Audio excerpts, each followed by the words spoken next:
Welcome to the Women's Money Wisdom Podcast. I'm Melissa Joy, a certified financial planner and the founder of Pearl Planning. My goal is to help you streamline and organize your finances, navigate big money decisions with confidence, and be strategic in order to grow your wealth. As a woman, you work hard for your money, and I'm here to help you make the most of it. Now, let's get into the show.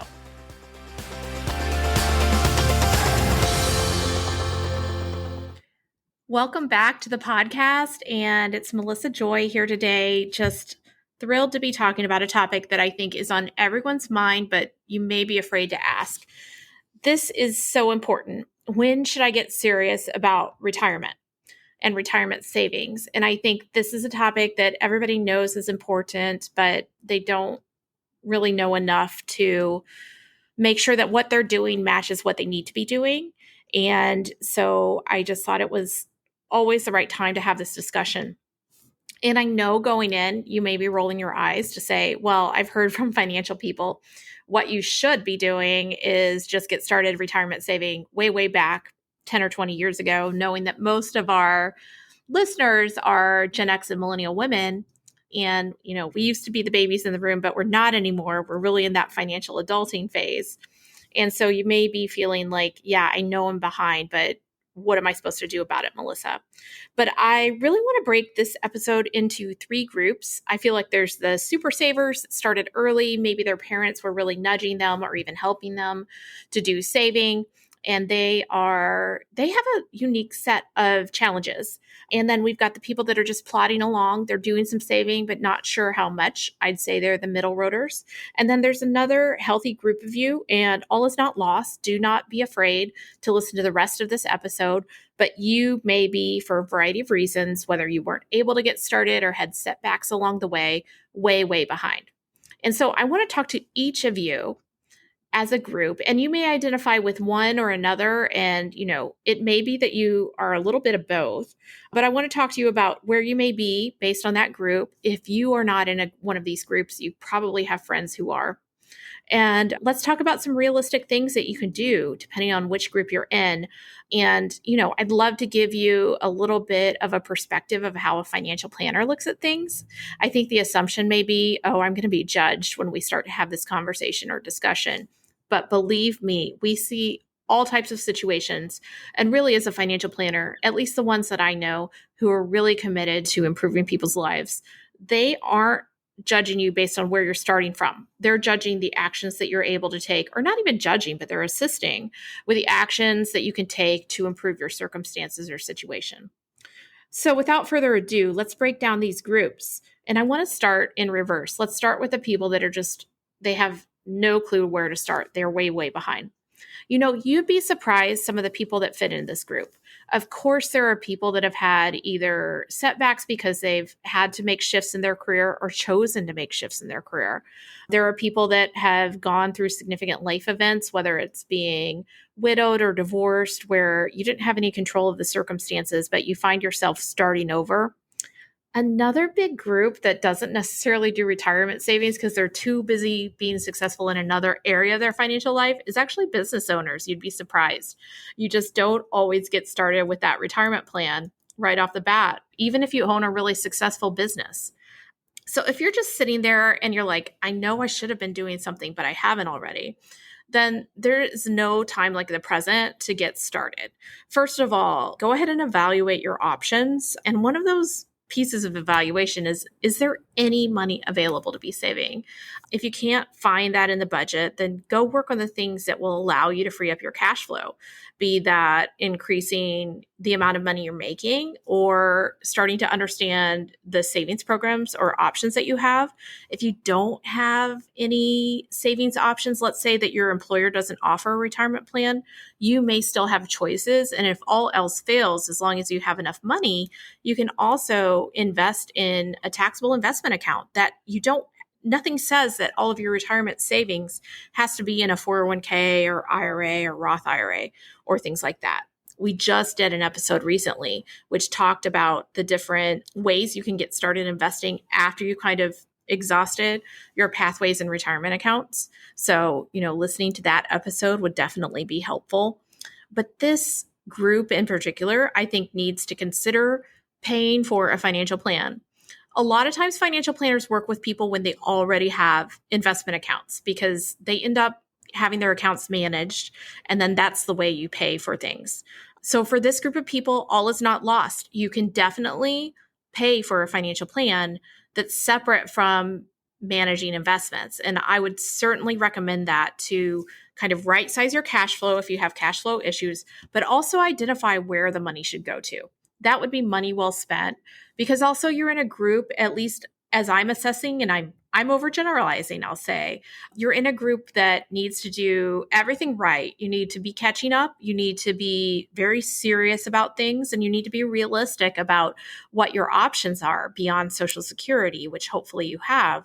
And so really approaching this with a mindset of I've got to get started and I'm going to make that a priority right now is really where I would suggest going. And, I'm just assuming not everybody is like this. Some people are, really dialed into their options, and it's just the circumstances, or they knew they, were going to be delayed in terms of getting things started. But for a lot of you, I do think professional advice may be really helpful.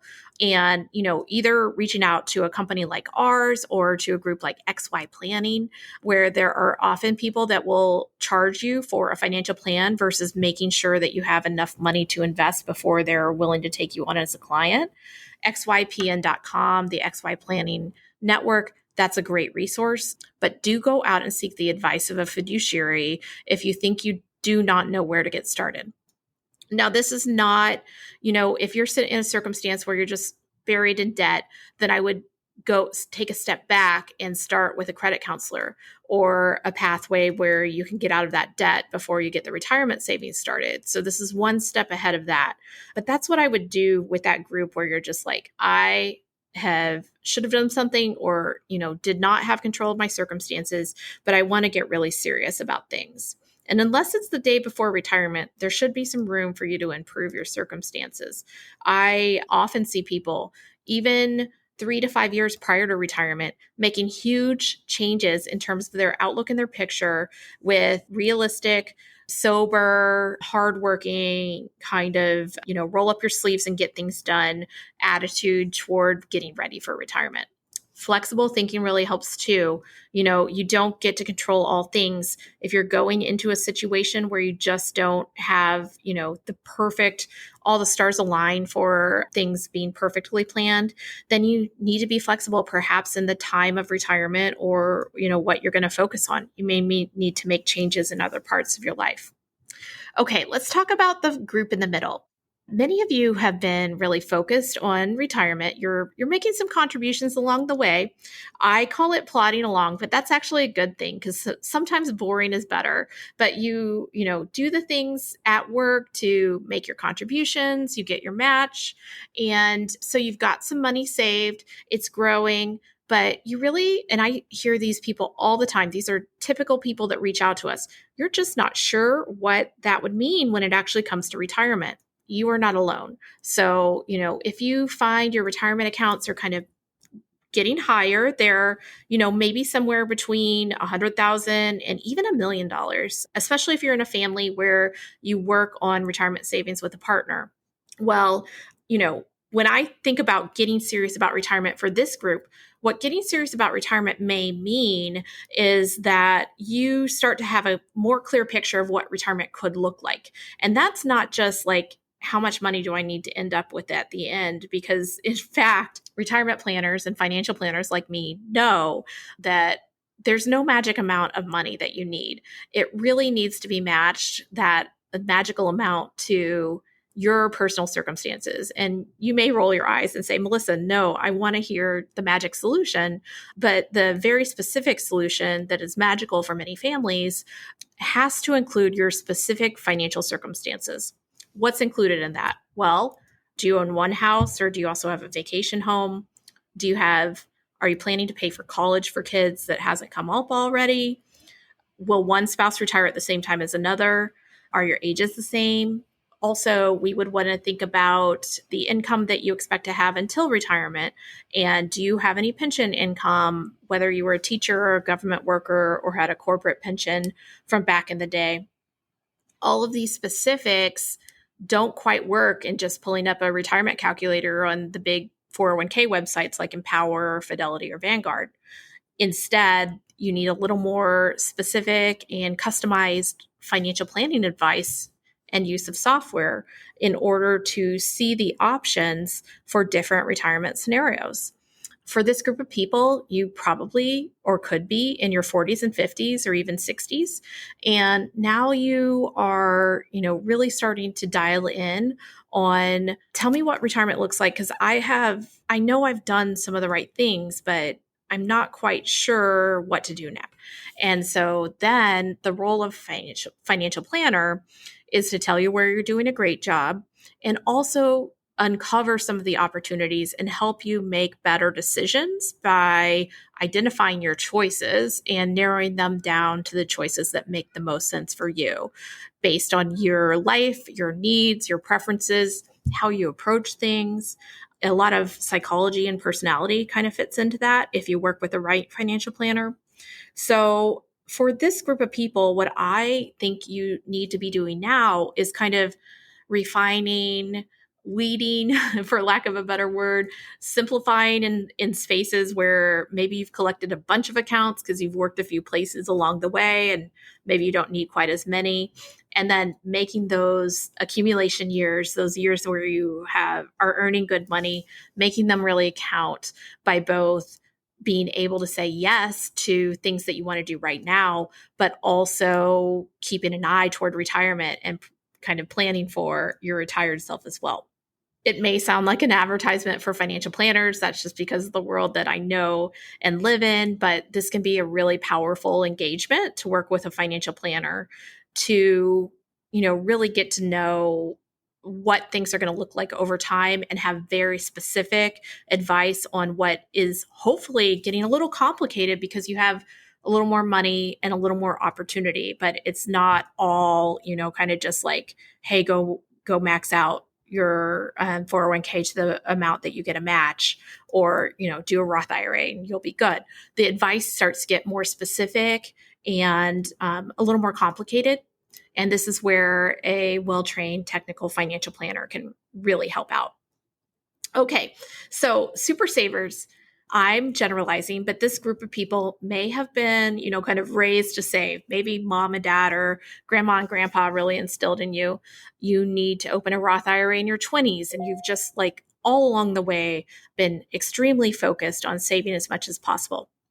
This group of people may actually need permission to spend. I know it sounds crazy, but you may be in austerity mode where you just, you know how to get the dopamine hit from saving more, but you don't know how to make it okay to spend money. And so sometimes we're advising people like this on, I know it sounds shocking, but how to save a little less and enjoy your life until retirement. So you're not just, kind of on that hamster wheel, just saying, when can I get out of here? For people like this, I may be talking to them about changing jobs so that they're not quite as unhappy in a position that they really think rewards them financially, but doesn't reward them from a quality of life perspective.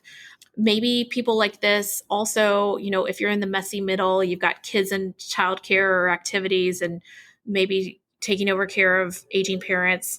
Sometimes I tell them, you've done such a good job saving that we could actually reduce, for example, your 401k contribution during these expensive years for you and your family.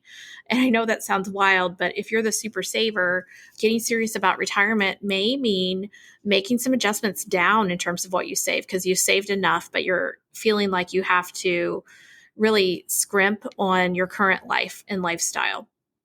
And so I hope with this episode, when we're talking about these people, again, this is very specifically tailored to you and your life.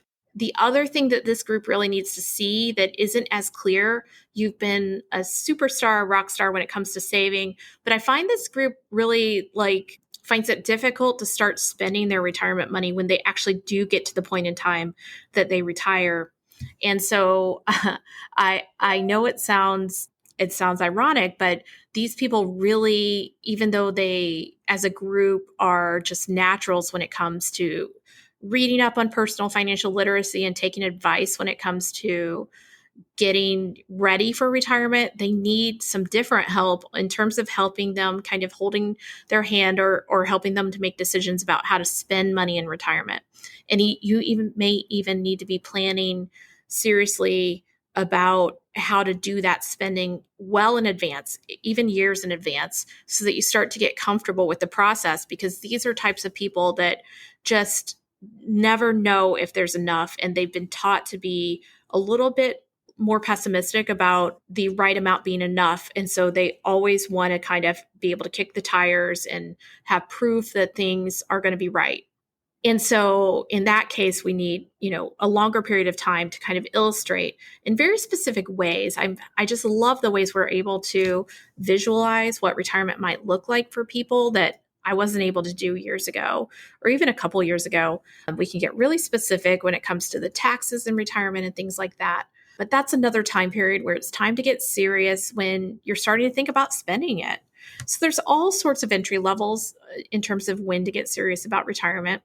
And I wouldn't discount that age-old wisdom of, the earlier the better. So the best time to call was yesterday, but the next best time is to call today. But I hope with this episode, you've been able to identify which group you might fit in. The super savers, the plodding alongs in a good way, or the average savers, or the way behind need to get started. In some cases, you could be in the same family and you are one person and your spouse or partner is another. So learning, kind of what makes people tick for each group, I think is good. Or even you may be comparing what you do with friends who are in a different group or subset, and they're giving you the right advice that works for them, but it's not what fits with you in your life. I find that all the time. And I find a lot of value in kind of the water cooler wisdom, the text chain of you should consider this or that. But then, it's really difficult for a person who's really been deeply ingrained in their perspective in life to be able to have the perspective to understand that a different person's circumstances may be appropriately different, and to meet the personality and psychological perspective of that person. That's where a financial planner has an advantage of having met hundreds, if not thousands of people over the years, and to really understand what makes you particularly tick, and you along with a partner, as is in many of our client engagements where, one partner says, I just really need the advice of a planner, and drags or brings their spouse or partner with them to the conversation. So should you get more serious about retirement? Do you give yourself a gold star as you listen to today's episode? Both could be true, but based on what you're hearing, either give yourself an atta girl or atta boy, or make a plan so that you can feel like when you get asked the question, when should I get serious about retirement? You know that you already have. Thanks for listening.